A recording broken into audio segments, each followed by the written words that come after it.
Today I'm pulling wire. I have to rewire this compressor right here. As you can see, the wire wore through on the MC.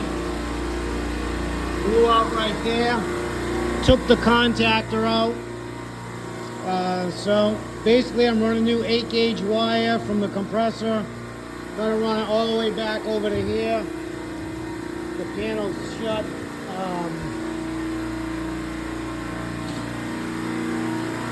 Hold on. The contactor's no good. I'm gonna have to put in a new contactor. Already got it disconnected. You can see the contactor's no good. It's welded shut. So, anyways, that's this afternoon's job.